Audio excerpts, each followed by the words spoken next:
Hey everyone, this is Mr. Bala. Today I'm going to be teaching you all about self-portraits and how to draw them. If at any time you feel the need to stop the video to rewatch anything you may have missed, or if I ask you to pause the video to draw, you can do this by pressing the pause button on your video player. When you are ready to continue, simply press the play button on your video player. Now, let's get started. But first, before we can start learning all about self-portraits, let's see what you know. We're going to do this with a little warm-up drawing exercise, and here are your directions. Using the provided worksheet, draw, to the best of your ability, one of each of the following 4 facial features: one eye, one nose, one mouth, and one ear. Draw them large and as realistic as possible. Ask yourself, what do real eyes, real ears, real noses, and real mouths look like? Try not to draw cartoon versions. Now pause the video, and let's start drawing. When you're finished, place your drawing aside and press the play button to continue.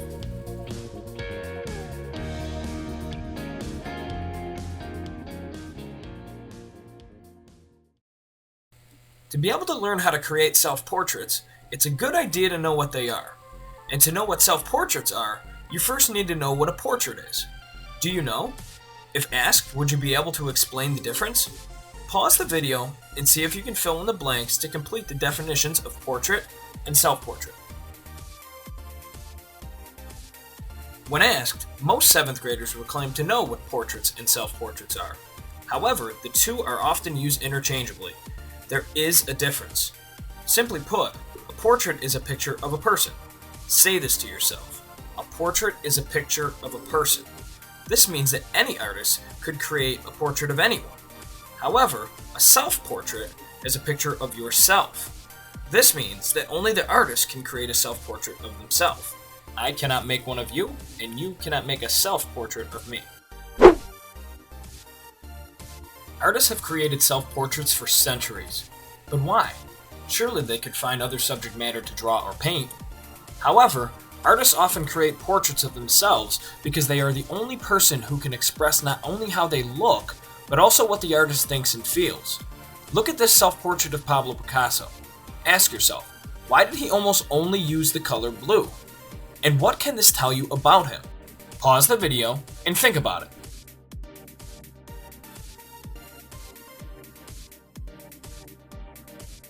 When thinking about why an artist might use the color blue, think of how it makes you feel. The color itself is cooler and evokes a sense of calmness, gloominess, or a lack of excitement. Think of how musical artists are often referred to as singing the blues. This could give you clues about Picasso when he made this painting. In 1901, Picasso became very depressed over the death of his friend Carlos Casagemas. This had a profound impact on his art, and soon many of his paintings began to take on the same blue color palette, expressing just how he felt at the time.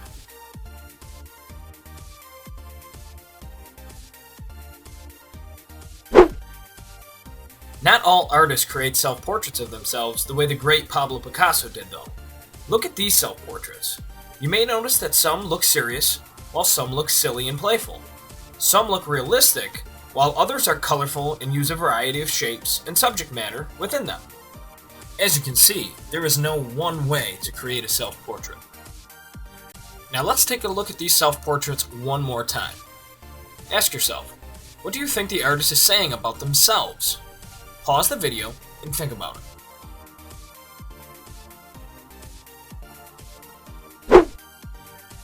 You may have asked yourself why this painting by Marc Chagall was included within all of these self-portraits. After all, does this really tell you what the artist looks like?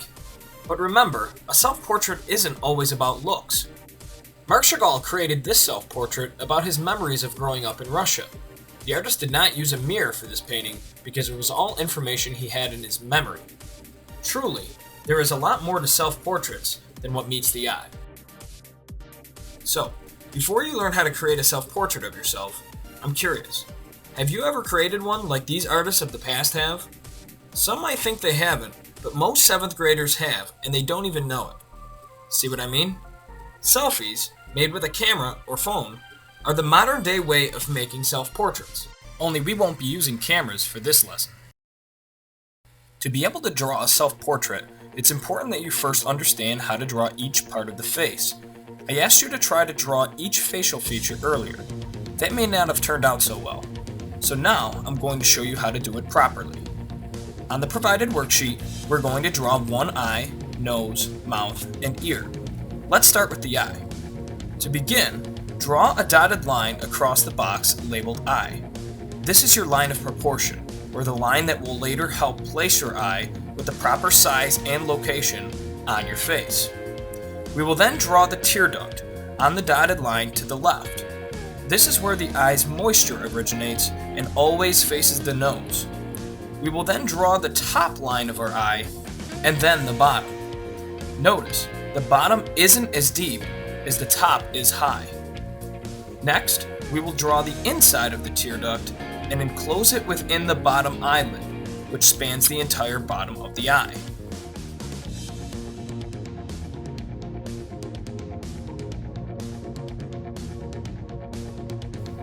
The outside shape of the eye comes next. This is called the iris. Notice it is cut off at the top by the eyelid to appear at rest or calm.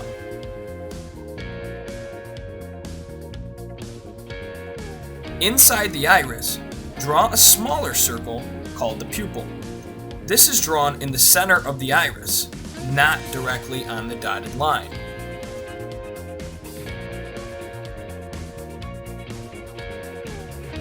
After the inside of the eye is drawn, we can add some eyelashes which bend and curve outwardly.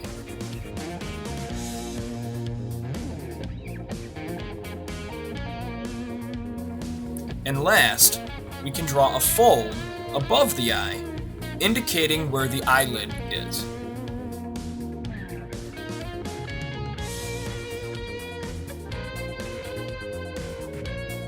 Let's move on to the nose. Once again, we will begin with dotted lines, but this time we will also use a line of symmetry, or the line that cuts the nose and eventually the entire face into two equal halves. We will draw this to intersect with another lower line of proportion. To begin, drawing the nose, locate where the two dotted lines cross and draw your nostrils, one on each side, and dipping down and back up at the center. We will then curve the outside of each nostril inward and extend downward the middle of the two nostrils. Now that we have the inside of the nostrils, we need the outside. We'll draw this almost like we're drawing two parentheses around the outside of each nostril. Next, let's define where the tip of our nose will be. This will be important later. And lastly, let's draw the bridge of the nose. This curves inward slightly around where the eyes would be, bumps out slightly where the bone of your nose is, and then ends a little bit above the nostrils. Be sure to draw both to match on both sides, as the nose should be symmetrical.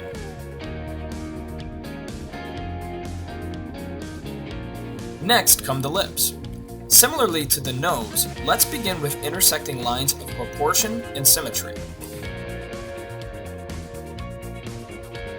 We will then begin by drawing the left and right sides of the top lip. This will be drawn slightly above where our lines intersect. They will round up and gradually lower themselves outward. We will then attempt to draw the line between our top and bottom lips. This should not be a straight line. That would look rigid and zipped closed. To make it appear natural and resting upon the bottom lip, curve it gently through the center. Lastly, we will draw the bottom of the bottom lip. Now, since humans do not have lines on their face, try to avoid drawing an outline all the way to the corners of the mouth. Just a gentle line will make the bottom lip look natural. The last facial feature, the ear, requires two lines of proportion, one at the bottom and one at the top. We will draw the ear between them the way we learned to draw our ABCs between two guidelines. To begin, start below the top line of proportion and draw upward, meeting the line and curving back down. Next, continue this line towards the bottom line of proportion, curving inward slightly, almost creating a question mark-like shape. We have now drawn the outside shape of the ear. Let's draw the inside. Start inside where you began the outside of the ear. Curve in slightly and follow the same path that the outside of the ear does, leaving a little space between them. Once you have reached the bottom, curve back up before you go too low and draw a little node inward.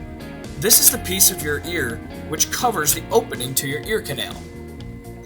Finally, since all ears fold differently on the inside, let's just draw a gentle curved line for now to indicate where that would be. And that's it. Great work drawing the outline of the eye, the nose, the mouth, and the ear. Now that you know how to draw each facial feature, let's give them some dimension and bring them to life. To do this, we will be adding value, or lights and darks that are created when they are either hit by the light or left in shadow.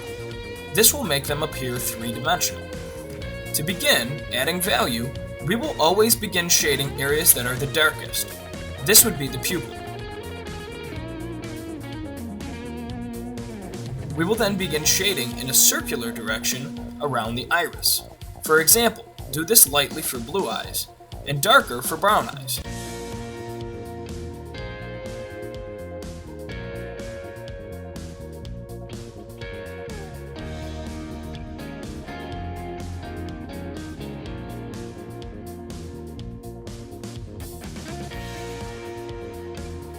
You can then erase within the iris to create highlights, or the shine that's created in a real eye.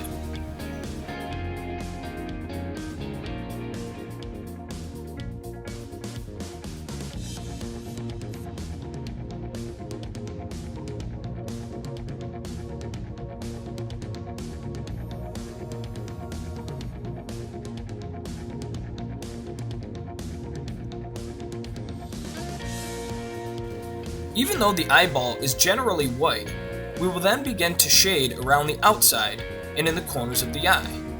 Just get some pencil marks down in these areas, as it will help to appear round and three-dimensional.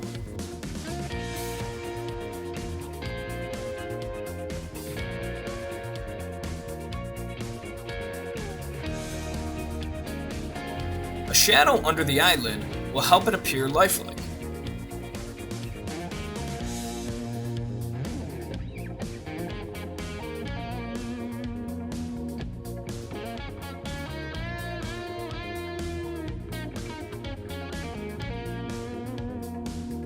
We can also add some shading along the fold of the eyelid above the eye.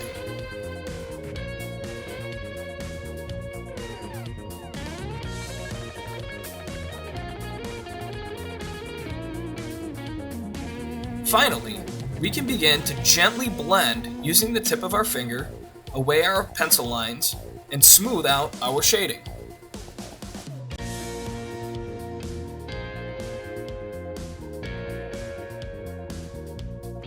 Afterwards, feel free to go back in with your pencil and clean up or redefine any dark areas or areas that may have been accidentally smudged away.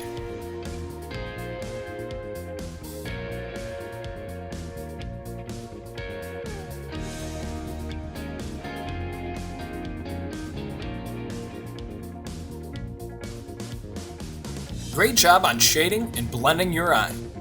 To begin shading the nose, we will again begin with the darkest values and go from there. This would be up inside the nostrils, where it is darkest. We will then begin to add some in-between values down the sides of the nose, around the nostrils,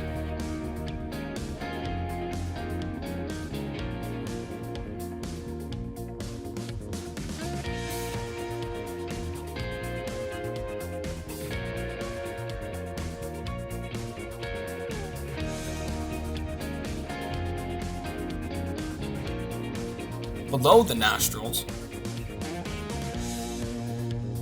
As you can see, we will do this to both sides of the nose so that they match.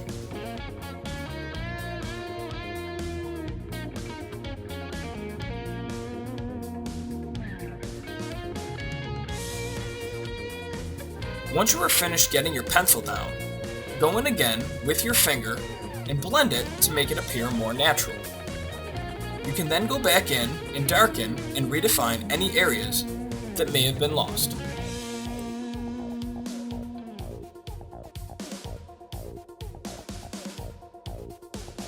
Very nice work. Now, let's move on to the mouth. When shading the lips, most people think that the top lip would be the lightest because it's on top and closest to most light sources. But because the underside of the top lip curves inwards, it's actually in shadow. Shade the top lip in, making it darkest towards the opening of the mouth.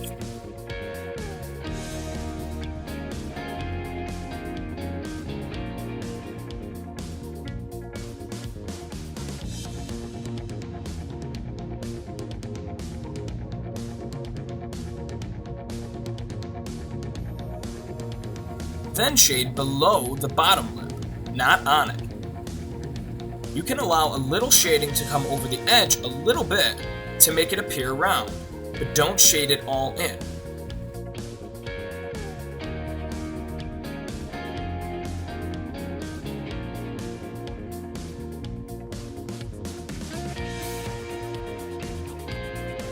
We will then shade in the area above the top lip where we typically have two little ridges below the nostrils.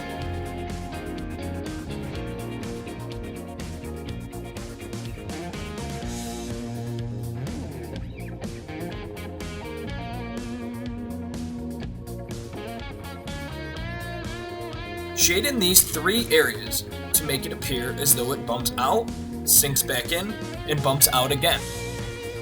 You can then begin to blend away your pencil lines, and then feel free to erase or redefine your drawing afterwards to clean it up.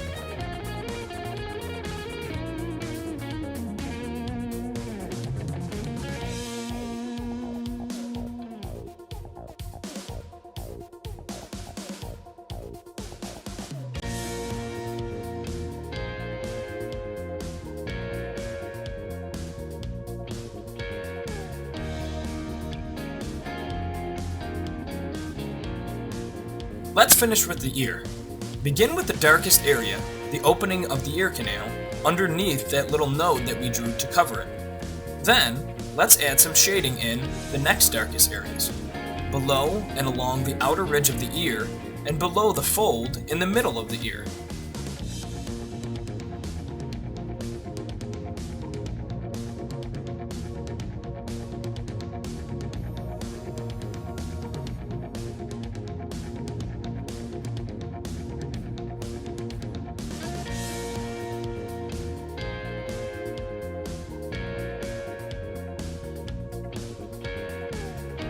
Let's blend some of this with our finger, and then erase areas that would pop out, adding highlights to them.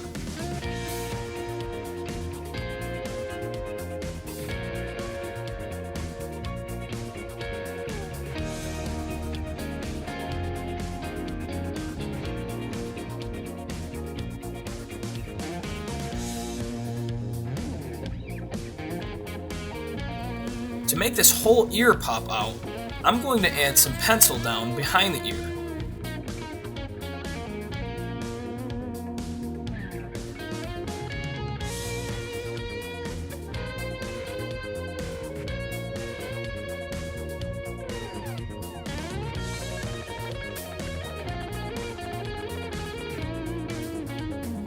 After you blend that in, let's erase and redefine any parts of the ear that may have gotten lost.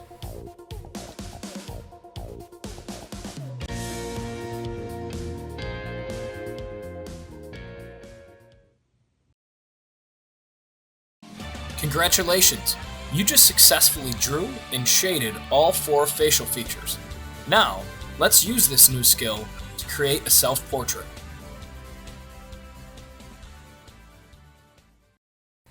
It seems like you're becoming quite skilled at drawing the parts of the face. That's good. You'll need it. Let's see what project you will be using this new skill for. For your main project of this unit, you will create a self-portrait drawing using correct proportions and value. When drawing your self-portrait, be sure to draw the shape of the head first, add a line of symmetry and a line of proportion for each facial feature, draw each facial feature in the proper location, add a neck, shoulders, and hair, and add value, fully shading and blending the face. Be sure to use a mirror to make each facial feature look like yours. Finish it off with details specific to you, like glasses, freckles, birthmarks, scars, and any other details. Use the steps and directions to follow to get started. Good luck!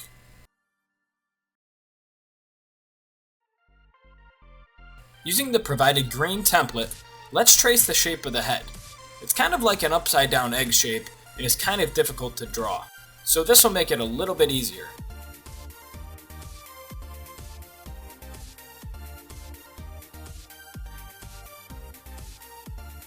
Next, let's make a dot anywhere you see one of our lines of proportion or one of our lines of symmetry touch the edge of our head shape.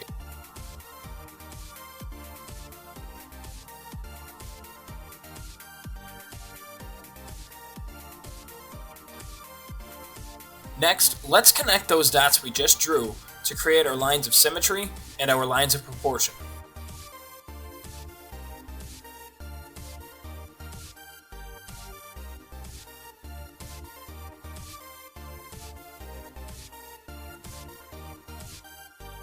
Now, we're going to start by drawing our eyes. You know how to do that, but where do they go? Well, if you take a look, we have a 6-inch wide head. The human head allows us to draw 5 eye widths across. So we're going to make a mark at just under 1¼ inches. This will allow us to have space for 5 eye widths across. We won't draw 5 eyes, of course, but we will measure it out correctly.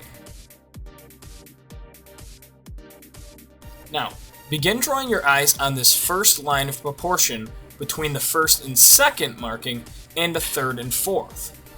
Remember, the tear duct should always face inward, and it should end up looking like this when you're done.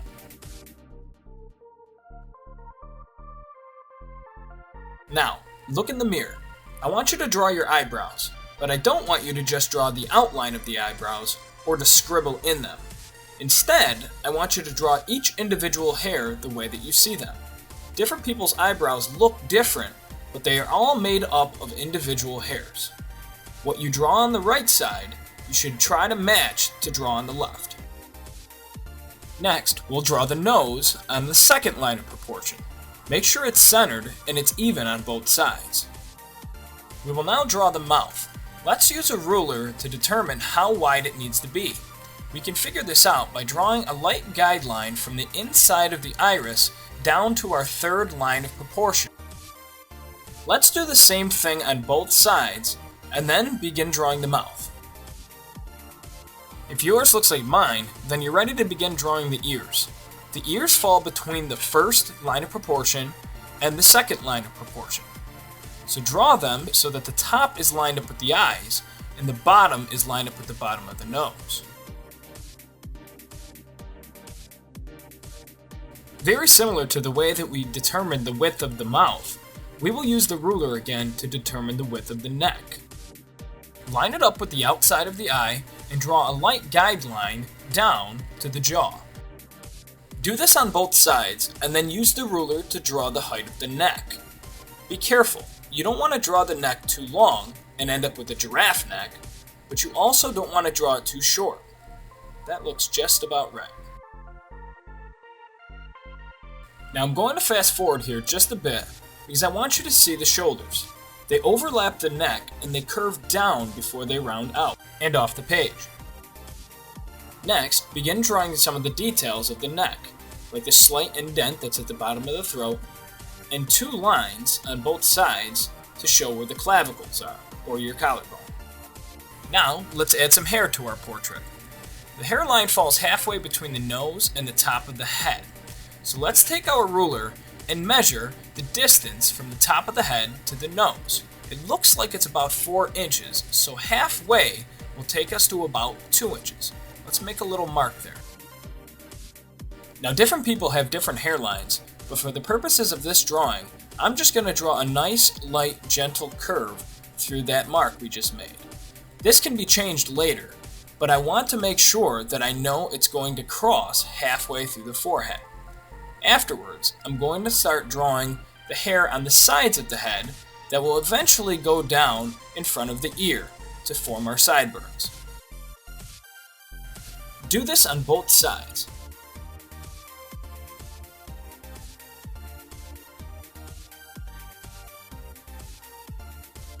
Now, let's start drawing the hair that will come up off the top of the head. Regardless of what type of hairstyle you have, you're going to want to leave a little bit of space between the top edge of the head and the outside edge of the hair that you draw. It doesn't matter if you have shaggy hair, a comb over, a fro, or a ponytail, the hair will come up off the top of the head, unless you have no hair at all. In that case, you would leave the head the shape that it is. Now, with the hair drawn, we can go in and start erasing that line that was the outside edge of our head. We would not see this anymore, as our hair is now covering our head. We can then go in and start to add some lines of hair or texture to fill out the space that we just created for the hair.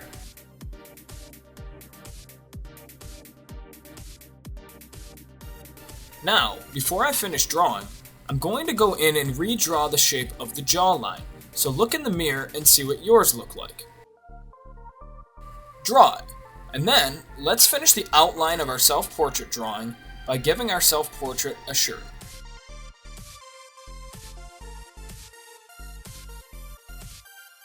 Now this is looking pretty good. How's yours?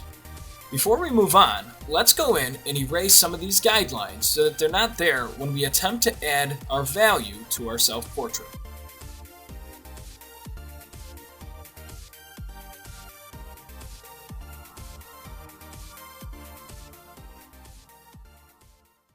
Now, let's add some value to our self-portrait.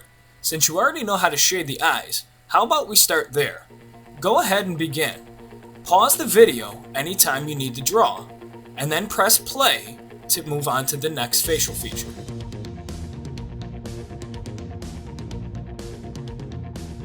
Shade and blend the nose.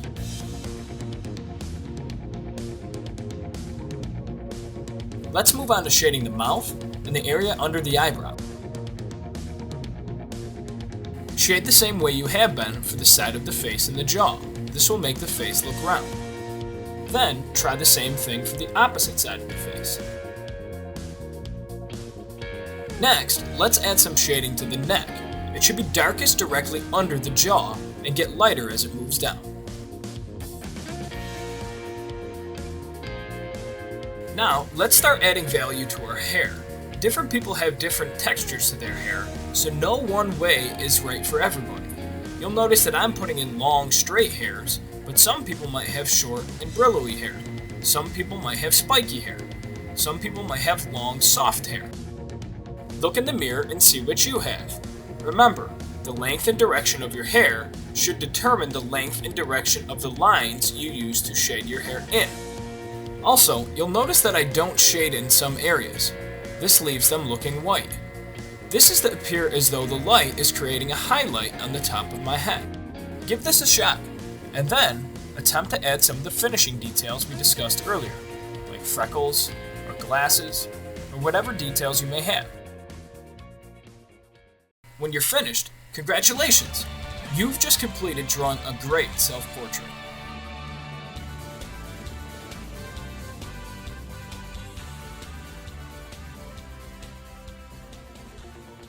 It seems like you have a pretty good understanding of self-portrait drawing, but let's check just to be sure.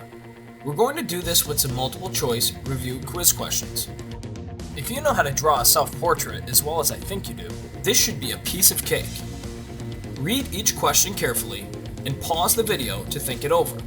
When you're ready to check your answer, press the play button. Now, let's see what you've learned. In an accurate self-portrait, the eyes should be drawn A on the first line of proportion, B on the second line of proportion, C on the third line of proportion, or D on the outside edge of the face. The answer is A on the first line of proportion. In an accurate self-portrait, the nose should be drawn A on the first line of proportion, B on the second line of proportion, C on the third line of proportion, or D somewhere between the first and second line of proportion.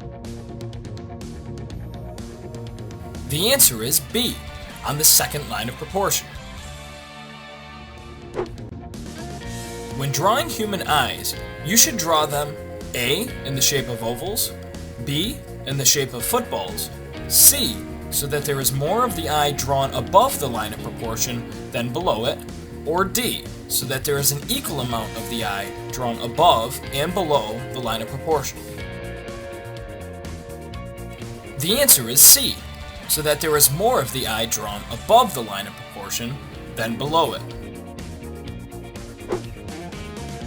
When adding value to your portrait, you should A. Identify the dark areas first, B. Lightly apply some pencil lines to the areas you'd like to blend, C. Blend and smudge pencil lines away gently with a finger, or D. All of the above. As you can see in my self-portrait to the right, I did D. All of the above. The line that splits the face and two facial features into two equal halves, A, is called a line of proportion, B, isn't necessary to draw in a self-portrait, C, is called a line of symmetry, or D, is used when drawing the ears. The answer is C. It's called a line of symmetry.